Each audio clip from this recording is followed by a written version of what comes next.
మాగంటి సునీత ఇంటికి కేటీఆర్ వెళ్లారు. ఓడిన బాధలో ఉన్న మాగంటి సునీతను ఆత్మధైర్యం నింపారు కేటీఆర్. నాయకుడు అంటే ఇలానే ఉండాలి అని కేటీఆర్ పై అయితే ప్రశంసలు కురిపిస్తున్నారు.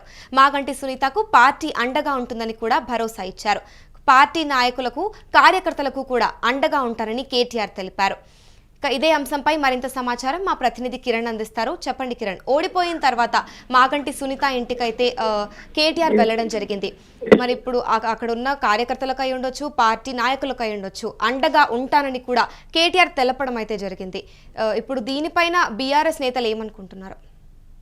అమూల్య, బీఆర్ఎస్ వర్కింగ్ ప్రెసిడెంట్ కేటీఆర్ ఈ రోజు ఉదయం జూబ్లీహిల్స్ ఉప ఎన్నికల్లో బీఆర్ఎస్ అభ్యర్థిగా పోటీ చేసి ఓడిపోయిన మాగంటి సునీత నివాసానికి వెళ్లారు. అక్కడ సునీత వారి పిల్లలతో పాటు మాగంటి సునీత కూడా ధైర్యం నింపారు. ఎన్నికల్లో పోరాడారు, ఎన్నికల్లో గట్టిగా ఫైట్ చేశారు. ఏదైతే అధికార పార్టీని ధీటుగా ఎదుర్కొన్నారంటూ వారిని అభినందించారు. రాజకీయాల్లో గెలుపు ఓటములు శాశ్వతము, ఎందుకంటే ఈ ఎన్నికలు కాకపోతే వచ్చే ఎన్నికలు గెలుస్తాము. ఈ రాజకీయాల్లో ఓడిపోవడం గెలవడం అనేది సర్వసాధారణము. అయితే అధికార పార్టీకి ఎదురొడ్డి నిలబడ్డారంటూ వారిని అభినందించారు. అభినందించడమే కాక పార్టీ అండగా ఉంటుంది.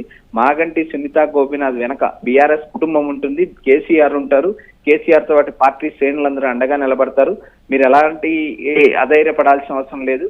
ఏ చిన్న విషయానికైనా మీరు ఎప్పుడైనా కలవచ్చు అంటూ ఆయన ఏదైతే మాగంటి సునీత కుటుంబ సభ్యులకు భరోసా నింపారు. ఎన్నికల్లో గెలుపు ఓటములు సాధారణంగా జరుగుతూ ఉంటాయి. ఇవి పెద్దగా ఇది కావాల్సిన అవసరం లేదు అంటూ ఆయన భరోసా నింపడమే కాకోకుండా ఏదైతే కాంగ్రెస్ పార్టీకి సంబంధించిన వారిలో కూడా కొంతమంది కాంగ్రెస్ పార్టీ వారు కొంతమంది పైన ఏదైనా దాడి చేసిన కార్యకర్తలు కూడా కొంతమందిని ఆయన ఇందాక పరామర్శించడం జరిగింది. వాటి పార్టీ శ్రేణులకు అండగా ఉంటుంది. అధికార పార్టీకి మీరు భయపడాల్సిన అవసరం లేదంటూ ఆయన కార్యకర్తలు కూడా భరోసా నింపారు. ఏదైతే బీఆర్ఎస్ పార్టీలో కేటీఆర్ కు యాక్సెప్టెన్సీ ఉండడానికి కానీ ప్రధాన కారణం ఏదైతే కేటీఆర్ పార్టీ కార్యకర్తలతో పాటు నాయకులకు అందుబాటులో ఉంటారు. వారికి ఇబ్బందులు కష్టాలు వచ్చినప్పుడు భరోసా నింపుతారు. వారి ఇంటికి వెళ్ళి పరామర్శిస్తారు. నేనున్నాను, నాతో పాటు కేసీఆర్ అండగా ఉంటారు, బీఆర్ఎస్ పార్టీ అండగా ఉంటుందంటూ ఏదైతే పార్టీ శ్రేణులకు కావచ్చు, పార్టీ నాయకులకు కావచ్చు భరోసా నింపుతున్నారు.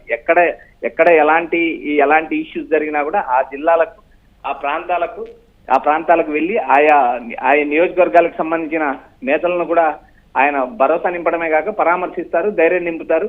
మీకు పార్టీ అండగా ఉంటుందంటూ ఆయన భరోసా కల్పించే సందర్భాలు కోకల్లో చూసాం మనం. అమూల్య, కిరణ్, మరి ఓడినా కూడా మళ్ళీ పోటీ చేసి గెలుస్తామని కూడా గట్టిగా కూడా ధీమా అయితే వ్యక్తం చేస్తున్నారు కేటీఆర్. మరి దీని గురించి ఏమంటారు? అమూల్య, గెలిచినా ఓడినా రాజకీయాలు కొనసాగుతాయి, రాజకీయాల్లో ఉంటాము. మీరు అధైర్యపడాల్సిన అవసరం లేదు. ఎందుకంటే ఈ ఎన్నికల్లో గెలుపు ఓటములు సహజం. ఆయన ఏదైతే గతంలో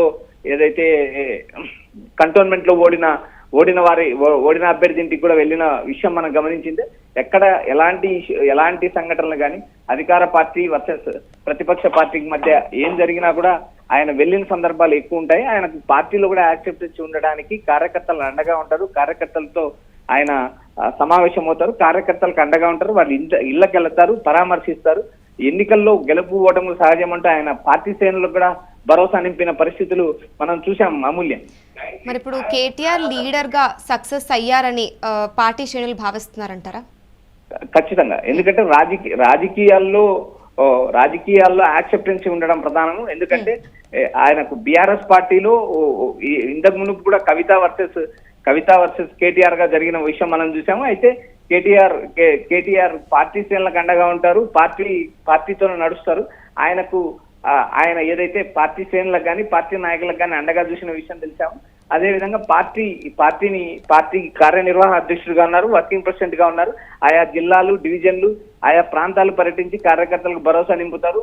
అధికార పార్టీకి ధీటుగా అధికార పార్టీని ఎదుర్కొని కార్యకర్తలతో పాటు పార్టీ నాయకులు కూడా ఆయన భరోసా నింపిన పరిస్థితులు చాలా చూసాం మనం. అలాంటి వ్యవహారాల్లో కేటీఆర్ ముందుంటారని బీఆర్ఎస్ పార్టీ భావిస్తుంది. అంతేకాకుండా బీఆర్ఎస్ పార్టీలో కూడా కేటీఆర్ కు ఎక్కువ యాక్సెప్టెన్స్ ఉండడానికి కారణం కూడా ఆయన కార్యకర్తలకు అండగా నిలబడతారు, భరోసా నింపుతారనేది ప్రధానంగా బీఆర్ఎస్ శ్రేణుల నుంచి మనకు వినిపిస్తుంది. అమూల్య, థ్యాంక్ యూ కిరణ్. ఇక బీఆర్ఎస్ వర్కింగ్ ప్రెసిడెంట్ కేటీఆర్ ఈ రోజు ఉదయం జూబ్లీహిల్స్ ఉప ఎన్నిక బీఆర్ఎస్ అభ్యర్థి మాగంటి సునీత గోపీనాథ్ గారి నివాసానికి వెళ్లి వారి కుటుంబ సభ్యులనైతే కలిశారు. జూబ్లీహిల్స్ ఉప ఎన్నికల్లో అధికార కాంగ్రెస్ పార్టీ ఎదుర్కొని నిలబడి గట్టి పోటీ ఇచ్చిన సునీత గోపీనాథ్ ను వారి పిల్లలను చూపిస్తున్న స్ఫూర్తిని, పోరాటాన్ని కేటీఆర్ అభినందించారు. రాజకీయాల్లో గెలుపు ఓటములు సహజమని, పార్టీ ఎల్లవేళలా అండగా ఉంటుందని కేటీఆర్ ధైర్యం చెప్పారు.